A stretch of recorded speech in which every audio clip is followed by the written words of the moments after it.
and shine. Oh, thank you so much. And you got your coffee. I am so flattered and honored to have you on today for the Opera Diva series. Oh, thank you for having me. You are such a light. Your energy. I remember meeting you in DC at a couple of different concerts. And I just thought, who is he? And of course, you're writing about the performance. So then I thought, oh, okay, leave him alone. But I just wanted to be around you. I wanted to be around you and talk to you. And I could feel the love that you have for the artists, for the excitement of a performance. And so it's great to be here as your guest on this series. Thank you so much. Listen, this has been an interesting time. I think back to, 2019, you were one of the Yes. honorees for the Opera News. And now we're here in 2020, and we're here in COVID-19 and quarantine and social distancing. Talk to the audience a little bit. How have you been adjusting to the whole social distancing as it pertains to the effect on your performances? I was going to say, as it pertains to being Latina, it's impossible, I mean, I think that, I just thank you for even opening with that opening song, Rise and Shine and Give the Glory to God. I have to say, we have to find that purpose and that reason every day, because it's sort of like a chapter by chapter moment when we're receiving news of cancellations. Even just yesterday, more news about the summer season, the festivals closing, due to this coronavirus, and the really finding a way to ensure safety and health for opera attendees as well as the performers is going to be a challenge. So in a way, it's a shock. And in a way, it reminds me of the uncertainty of the beginning of a career as well, when you didn't have so much lined up. You had to be creative and wise about how you're preparing, for that next time, that next opportunity. And of course, these opportunities are now things that perhaps are online, and so I've rallied my own spirit in finding a way to pay forward this dream, this joy, this experience, the many people that have poured into my life. As you know, a career it's a journey of 1,000 miles, over thousands of miles, thousands of hours. And people, we rely on our donors, we rely on our audiences, we rely on our family and friends for encouragement, for performance opportunities that we have to keep seeking. And sometimes they just happen and fill up your calendar, and you can be fortunate and say, oh, I'm not available. But nonetheless, this is not happening right now. And so I think that I had to take a step of faith and say, I want to pay back or pay forward the lessons that I've been shown. So I've opened up my Instagram channel for 20-minute coaching sessions for young artists. And all they do, I did it by voice type, and I just finished with a tenor day yesterday. And it was a great experience for all. And I have to say, it encouraged my heart. It encourages their heart. I think our young people and our older people have to do this kind of connection at some point. I think it's important. I think, we all need the feedback and the wisdom and the encouragement. So that's one of the major ways I would say that I've been hanging in and staying positive, because really it's amazing what music can do for us all. And spending time with someone, that intensity of focusing on another person, that's a big gift. And it's both ways, it's blessed to give as well. So I think in one sense, I'm thinking, oh, I'm giving, but really it's this energy that it's so good to do those things. So I encourage other artists out there with the followers and fans. I mean, just spend some time talking to people. It will enrich your life, and you're definitely helping someone in a very Thank you. special way. Thank you so much. And now, I know that it's a wonderful opportunity that the young people get to spend that kind of time with you. I mean, you're one of the world's greatest sopranos. You Well, sung in some of the greatest spaces, Covent Garden, the Metropolitan Opera, of course, La Scala, and some other big other houses. Um, Talk to me about you've done some great roles, Violetta and Lou and the Countess and all of mm, these great roles. What would you say mm, would be one of your, I know there's a lot of operatic roles that you have sung, but if you had to pick one, what's the one that mm. you really liken yourself to, that you really embody, gives you great joy? I think that what really opened the world to me was the role of Violetta in La Traviata. Mm, I think that that role became my key to the world, to every stage, to a jump in debut. And it was the one of the first operas or sections of a piece that I ever heard on a recording. I didn't grow up going to the opera. In fact, mm, I didn't see my first opera until well, way past into my undergraduate studies. So very late in life did I come to understand and behold the art form itself.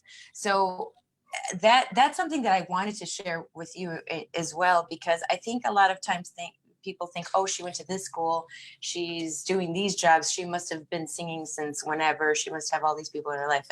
And I think I just wanted to tell people that I had a love of music, and I always felt an emotional connection to the sound of the human voice. And I could feel a storyline coming, and there was acting and travel and language.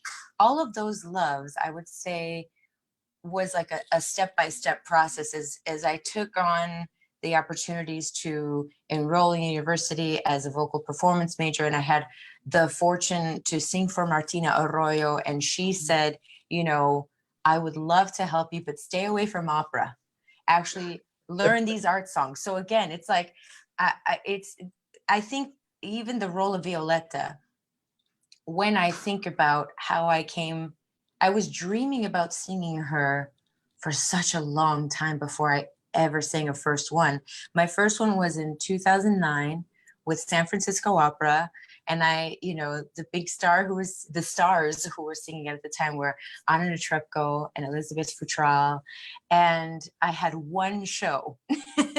And I still think, wow, like that opened up, the door in San Francisco. And then I went off to Berlin, and that's when more of the other opera companies, um, the doors started opening. After that, I went to the Vienna State Opera, and then even to the Munich, well, Bayerische Staatsoper. What is that?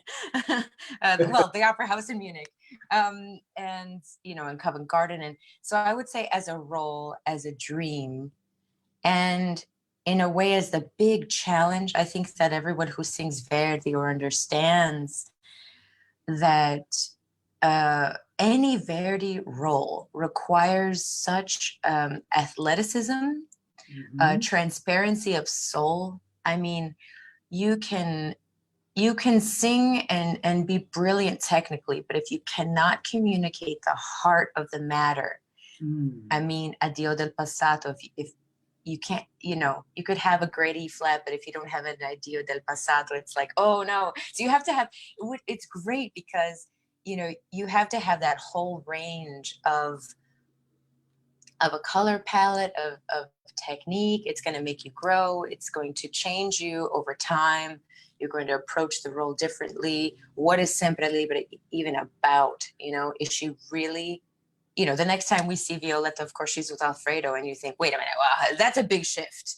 That's a big shift. And then she has the other big shift. So these are moments that you have to piece together, not just vocally, but always with the story, and everyone who you sing with then informs how you feel about those people.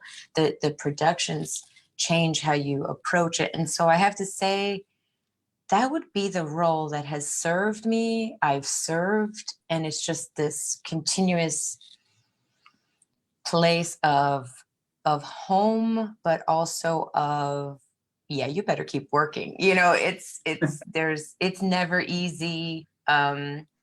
But it's always so fulfilling. I think it's very rare to find a woman in opera who is of a stature that's beyond what's expected of her. You know, I think that Liu or the Puccini heroines often die in, it's masochistic, really. You know, it's so stunning, but it's just like, oh, I can't, you know, those stories, I'm waiting to portray those women, but I think it's going to also cost me in terms of drama.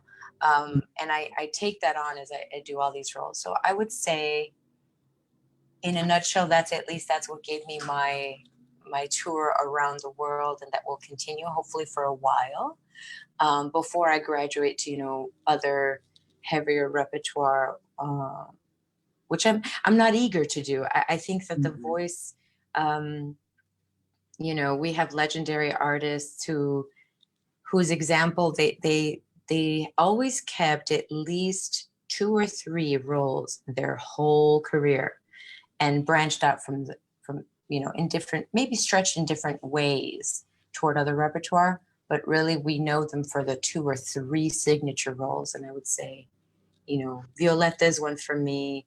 Mimi obviously is another, from La Boheme. And the rest of the time, I think I just want to stretch into other places. And one of them was going to be Rusalka. Wow. But I think I have to wait for her. But I hope that kind of answers your question in terms of It did. I have go a around the question world, for and you. also, yeah, and also art. I have a question for you. Ingrid Haas asked, Yes, yes. Ingrid asked, who are your favorite Violettas of the past?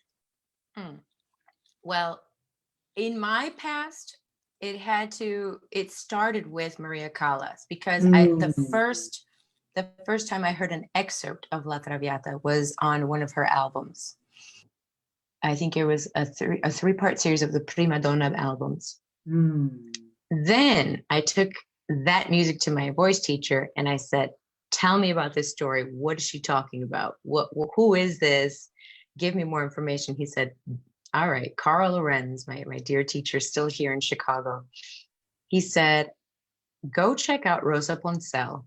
And I said, who's Rosa Poncel? And he's like, go look on the internet. I mean, this is still before YouTube. So I think he said, go check out the library. What's that? And so, yeah. And at the library, then I came across other artists like Licia Albanese, who was another pivotal role. Oh, yeah. I didn't have a recording of her, but once I went to IU and met Virginia Zeani, her recordings of Sempre Libera Nel Passato, and everything she's saying had a color of, you could immediately have that. The voices that move me have a unique timbre. They have the emotional investment to every word as well as the musical phrasing. And they don't let you go. They just pull you in with the mystery, and there's a commitment of the word, the music, the drama all at once. I can hear it in the voice. So that, you know, of course, Rosa Poncel.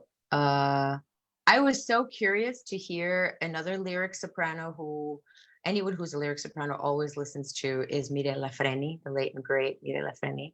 And she sang a performance of Traviata down in tone, but it was fascinating to hear it, because you could see, okay, how did this warm voice deal with what you have to deal with? And also you could even find rare recordings of Tebaldi, you know, singing some of the aria excerpts of it. and the Victoria de Los Angeles. I listen to a lot of people. And actually, I made a playlist for those who love music. There's a new streaming service called Prime Phonic, and I made a playlist called My Guiding Voices. And there you can see that I even have Zinka Milanov, Birgit Nilsson, for, of course, the great Leontine Price. I have Martina Arroyo. One of my favorite recordings of Martina Arroyo, besides her Donna Ana in The Marriage of Figaro, is the tomb scene with Placido Domingo at the end of Aida. I mean, I just died. The color of her sound, it's so elegant, it's so poised, it's so rich, it's so creamy from the bottom to the top. It's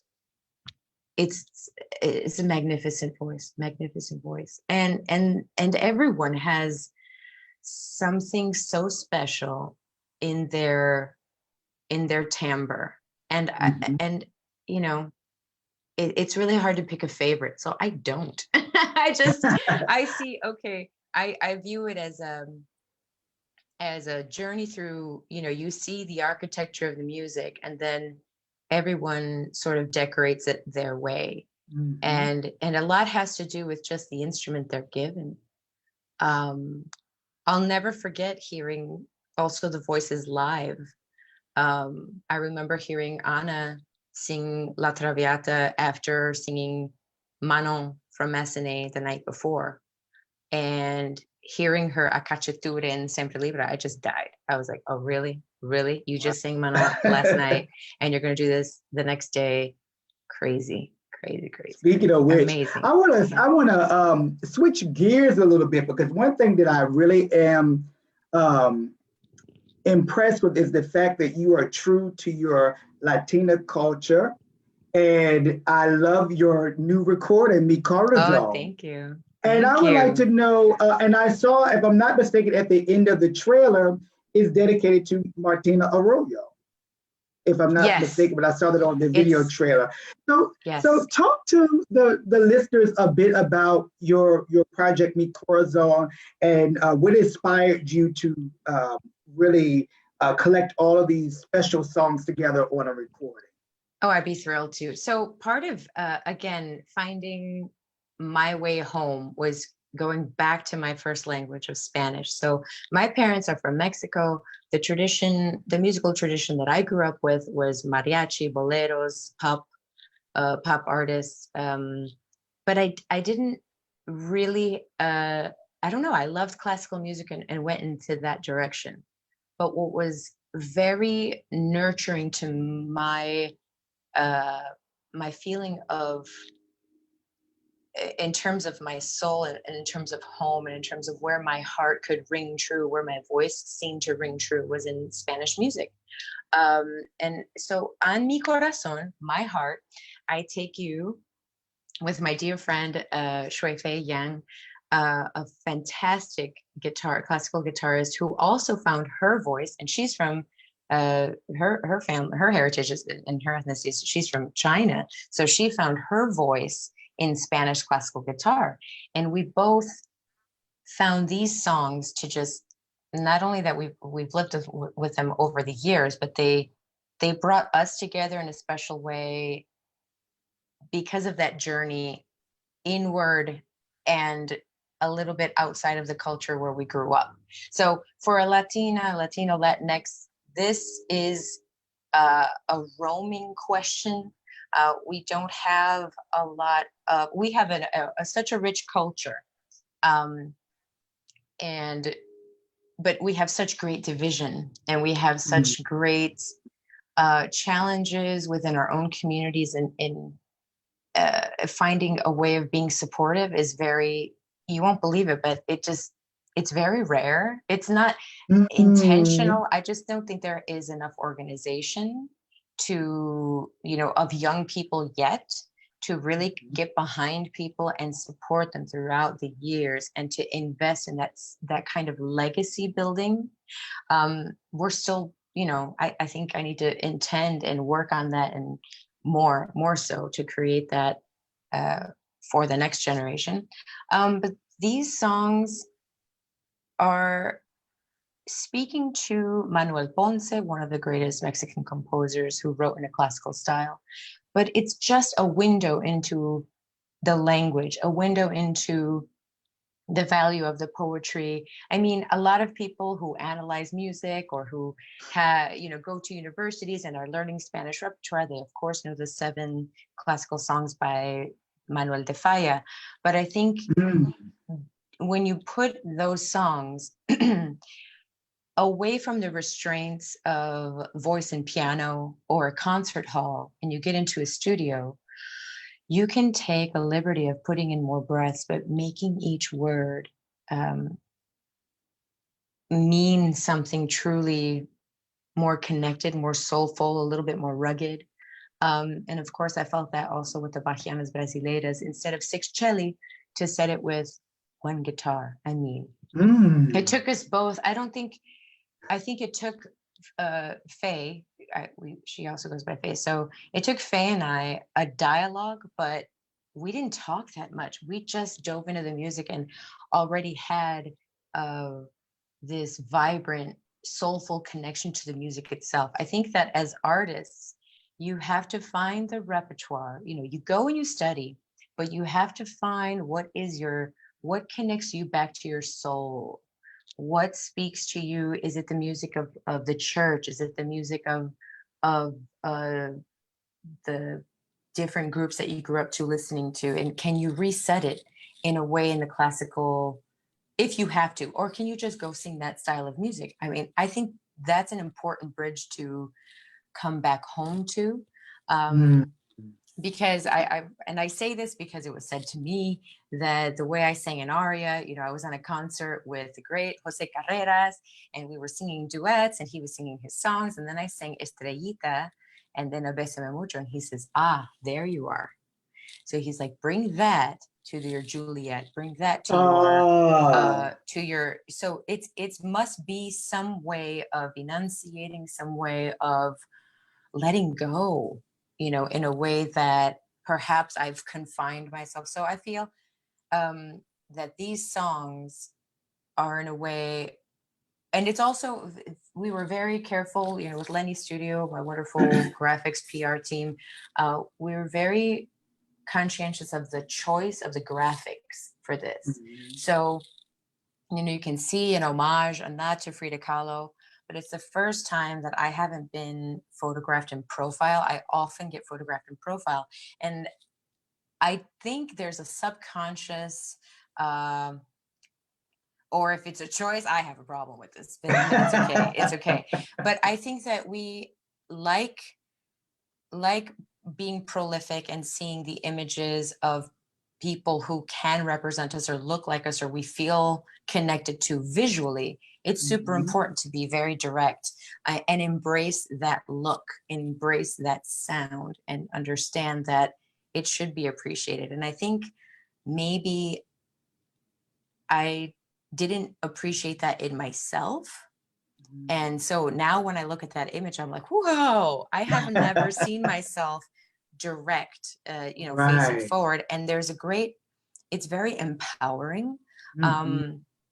It's also, you can see I can see the features in this image connecting me to my family. I mean, the eyebrows are so distinct, the jawline, the shape, the broad shoulders, like I finally can see my family in a way, in that image, and that's a powerful.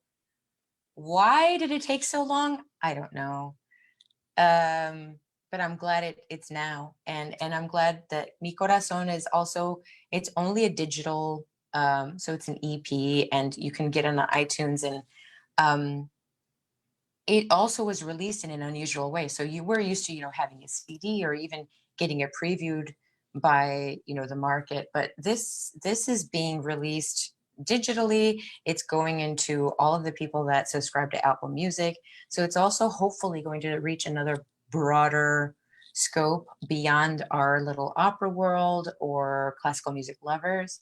And we'll see. I mean, I think that I would say in this time, that is another way or something, a broader sense of what we do would be really great to see more of the connection of what we do to the other art forms or other circles of people and audiences. I mean, I often think about this with, imagine if Kylie Jenner and her cosmetic line, just imagine if she actually sponsored, her cosmetic line was available to opera houses. I mean, Mm. I'm not saying that that's going to, it just would mean something different. And it would be such a great way of connecting people who just don't connect for whatever reason. Why not? I don't know. I guess that in a way, I think now is the time to find those. I brought up Kylie Jenner. I hope it could be, it could be, Erica Badu and Jill Scott were just on, on Yeah. Instagram. It could be, and I was 3 feet in front of Erica Badu. Like, what if she sampled an opera singer voice in when she DJs? Like, why not? Or, why isn't Solomon singing for, with these different people, different, I would love to see more of those connections happen, because I think as an artist, we're meant to connect. And I think that classical music is always trying to find more lovers in a way, but I think people do love it and do respond. It's just an exposure issue. That's Speaking what of speaking of exposure, you just mentioned Solomon. Talk to me about the Met at Home Gala. It was such a treat to see you two sing together. Could you maybe talk to the followers about that? And it was so authentic. So I just was like, oh. So Oh my talk God. about that. Well, anyone who knows Solomon Howard, they know that you're talking about a very, oh my gosh, a very peaceful, warm, fun, like one of the greatest human beings you could ever meet, with one of the most stunning instruments ever. I mean, his voice, anytime he enters a room, I think, of course, he's very handsome, and he, captures the attention. I really think that has, as much as it is his look, I really think it's his soul. He loves bringing peace into situations. He loves bringing people from all backgrounds together. He is at ease, at ease, at a baseball game with, ordering, the people. I'm not kidding. This happened. We went to, go see the Rockets play. Oh, sorry. Basketball, baseball. Ugh. Anyway, we went to a game and we're in line just waiting for our order. And I'm not kidding. People just start chatting him up, and he's just at ease with people, in a sense, at the same kind of beautiful flow vibe that you would find with him at home, at the Kennedy Center, at the Met, with patrons, backstage, like. And yet he's also uh, such a brilliant soul, brilliant mind, and a father, and he's an amazing person. So we met last year. I mean, we met a long time ago, but we really started connecting more last year. And he was debuting the role of Worm in Louisa Miller. And the first one was at the Lyric Opera of Chicago, my hometown, Chicago. So I got to see him in that role there. And then later he debuted the role at E&O in English, just a few months later in London. And I got to see him, sing Vorm there as well. And so they asked, when the Met called for the gala, we both offered arias, and they said, would you guys mind singing something together? And we both looked at each other like, what on earth are we going to sing together? What could it ever be? He can sing Wagner and Verdi and very, much larger repertoire. And, I'm like a dying heroine all the time. What am I going to sing with Solomon? And then I thought, you know what? How about Louisa Miller? Can we do a cut version of that? So that was the first time we ever sang together. and he, you know, he brought out the drama. It was great. It was great. We had a lot of friends right back, and like you said, that they enjoyed it so much. But I think the way he approaches music, and with that authenticity and that ease, and also not taking it, having a life beyond it, you know, I think that he's taken my, not only my heart, but he has given me the courage to get a life, you know, like not be so, like, I am devoted, but it's also in a way I'm a hermit. I'm also very shy, actually. So we go, you know, he invites me to just explore other things in life, and not be afraid to go to a baseball game or a basketball game in between shows, which, it's like, oh my God, what am I doing? I'm scared. What if I ruin my voice screaming? So, but it hasn't. It's always been such happiness added to my life. Really, really, really, really happy. Good. So, and to be together, to be together now, tell me, it's a lifesaver. Being together right now is life-saving. Good. I want to go back to your recording. What I would like to do, if you don't mind, I want to play a little bit of your trailer so people can get a taste of this. And I hope they will go to Apple Music and download it. So let's see, can we try this? You know, Thank you.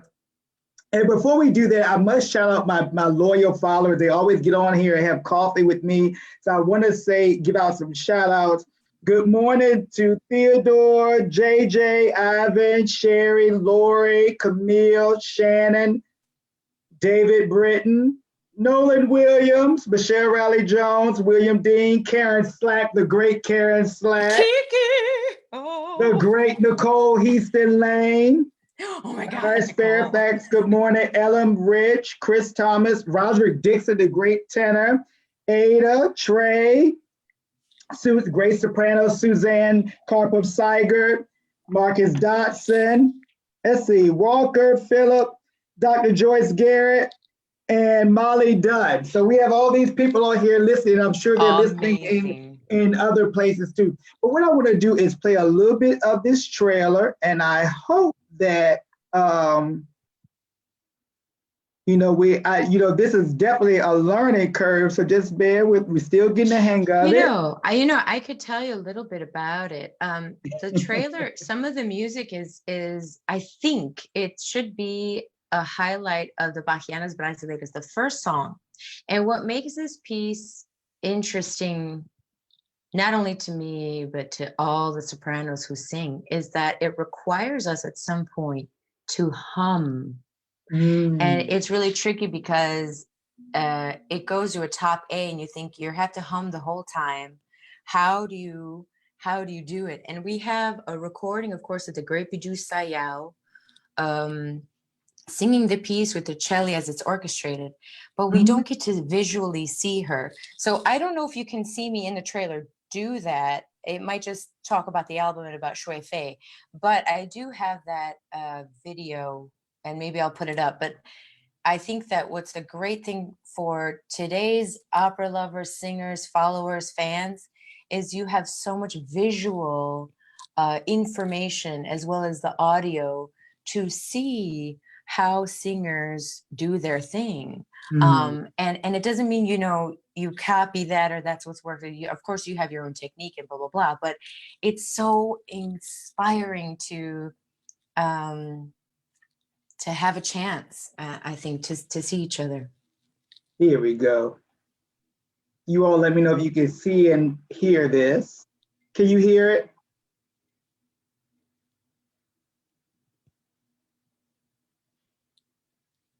Is it playing?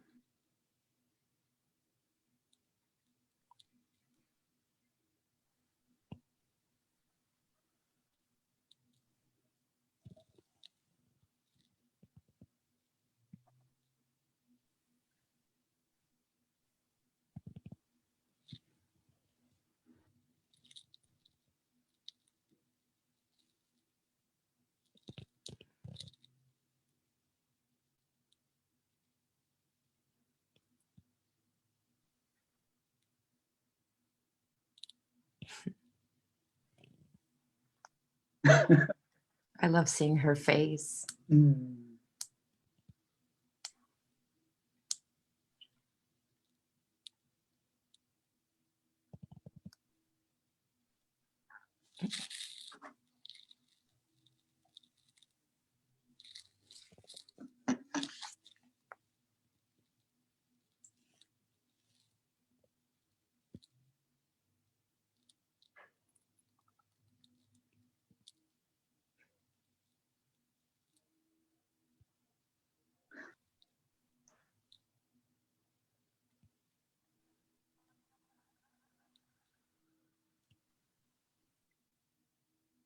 Let's see, Ailyn, I think they're saying they're not seeing the audio, not hearing it. Let me see. I Oh, think okay.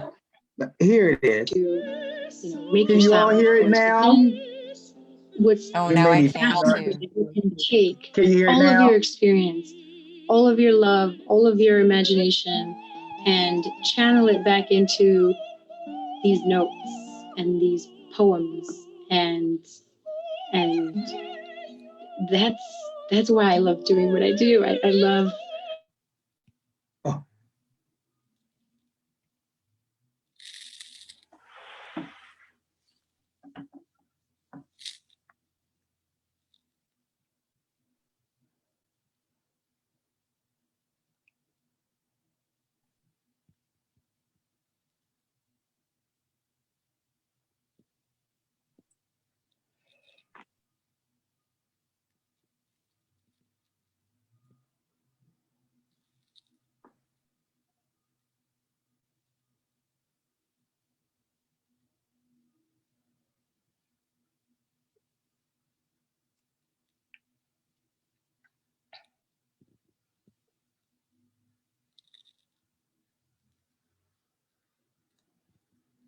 Well, thank you for sharing that. you're welcome. I hope people were able to hear it, but if not, go check out the YouTube channel. But I just hope that it inspires everyone to keep the value of who they are, the entirety of the story of who you are, where you come from, Uh-oh. that value. I hope that everyone feels those values and feels empowered by that to go forward and lend your voice and lend your story to everything you sing and portray. When you mentioned that, that kind of made me hearken to the African American experience, because I know you have a lot of African American singers who are in the operatic and concert tradition. They sing the arias and so forth, but then when they sing the spirituals, they tune into the spirituals as as almost of a cultural experience. So I really appreciate you mentioning that, in terms of. And I have to say, in terms of also being aware of other cultures and their the music of their heritage, I have to say, we need to attend and also share that music with one another. I think one of my favorite moments at IU and being in Martina's Missouri studio was everyone participated in there would be a big concert in honor of Martin Luther King Jr. And everyone had, I sang Little David Play on Your Harp, and another group of spiritualists, because she shared those songs with her studio. And I think that it's very important to not feel shy to share the music as well. It's important in terms of understanding and appreciating the different cultural experiences. There's nothing better than, in a way, going through that palette, going through that storyline, going through and putting your voice into it, as well as being present to hear, a more authentic rendition, of course. But I think that's a part of why it's so important that people feel at ease in opera, because of course not everyone is born with, if only Italian people sang Italian music, we'd be very poor. I mean, part of it is that music is a universal language that brings us together in a way, in a sense, by allowing our voices to embody that language and that heritage, or that, dipping into it that way, and then adding obviously everyone's vocal color and instrument is so different and tempered in a different way, or different possibilities and range. But it's really important to think of it all being shareable, I believe. I think that's definitely at least my experience and what's enriched my life. It would be interesting to hear about it. Otherwise, there's going to be people who miss out. And I think right now we need to connect. We need to understand. We need to understand everyone's point of view, the whys and hows, and to better love each other, to better understand, to have more compassion and more kindness. The cash value of that is always great. It is. Just in closing, first of all, I want to say thank you so much. This interview is long overdue, and I'm so glad that you're here. I remember when we ran into each other at the Kennedy Center, it was just such a festive time, and I never imagined that we would be having this time again, but virtual Zoom and so forth. So thank you so much. I wanted to know, you kind of already hit on this in the beginning, but I really like the fact that you are still engaging, you're still accessible, especially to our young singers via Instagram and Facebook and Twitter. Could you maybe just speak directly to those young singers in opera, or younger musicians, period, who may be frustrated on the path? What kind of advice would you give them, even during this time?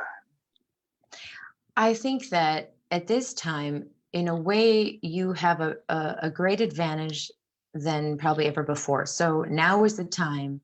I gave a quick speech about being bold, to be humble, and to be generous. And everyone has humble beginnings. So with so many artists online these days, you can write your questions, you can send in videos, ask for feedback.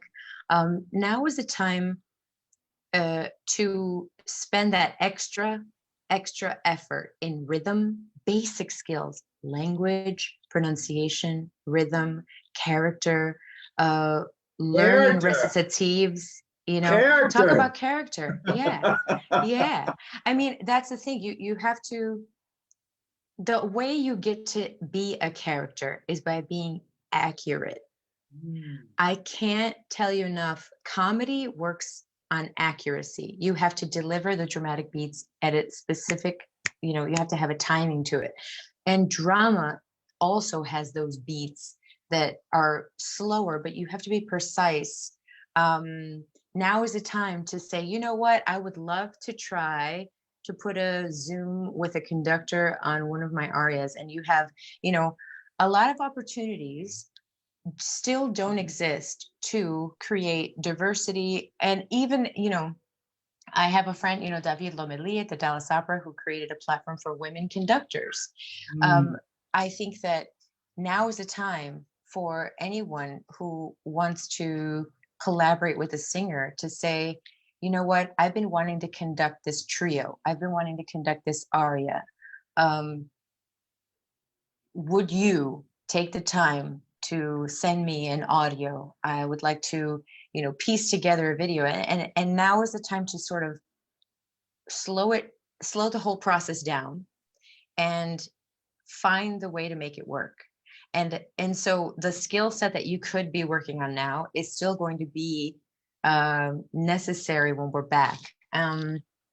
So why not grow in that right now? So I would say the advice, yes, we are all frustrated, actually. So even when things are in a healthy way, theaters are open. I mean, I can tell you that as an artist, you're always in a way compromising, because every place runs their business and their theater in the way that suits that theater and that audience. And for all of the artists, we're always trying to negotiate our time with our family, our time away, our time on stage, our privacy, our accessibility. It's frustrating in general. So even in non-COVID times, the role of an artist is one that you have to have solutions and to think about your mental health, to think about the community you want to be connected to spiritually, emotionally, the place that you recharge. You have to think about your body and eating well and exercising, because you need your body, is, you know, your temple, but it's also, that's your instrument. And you have to be healthy and vibrant at every point in the career, really, especially when you're traveling all over in a crazy season, or not a crazy season, but if you're traveling all over, you really have to have some place to anchor, and the music will help you. The roles will help you to a point, even youth will help you. And then you just have to, know who your tribe is. Think about your friendships. Spend the time there, and vent your frustrations in a way that could be private with some wise counsel. So maybe not a rant on Facebook or Instagram, maybe not something online that can be archived and be like, she said, what about who, whatever. So, trust me, we all need to air out those frustrations, but really, you have to find wisdom among your someone to talk to that has wisdom, that can bring even your voice down before you take action, to really think about your thought process, slow it down. There's some great reading to be doing right now, inquiry exercises.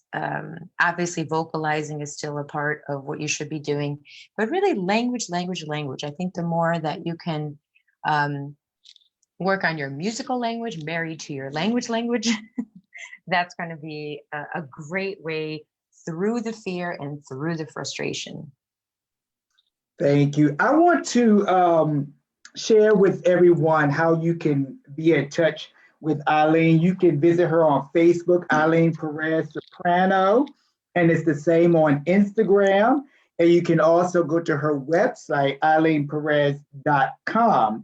And I want to say thank you so much, Ailyn, for being here. It's been an honor, and I hope that I was able to introduce you to some and reacquaint with others. It's been a joy to have this conversation with you. And I just want to say, again, thank you so much for sharing, even during this strange time that we're in right now. So again, you're welcome. Thank you. We've been in conversation with soprano Ailyn Perez, and I hope that you will take time to follow her on all of those social media platforms. Again, you can say you're Patrick's friends and Patrick's fans. You can please write to me and be like, I'm one of Patrick's fans and followers. Hi. Thank you so much. Again, this has been Patrick B. McCoy. This has been Across the Arts, and this is our installment of the Opera Diva Series featuring internationally renowned soprano Ailyn Perez. Thank you all so much for joining us. Okay.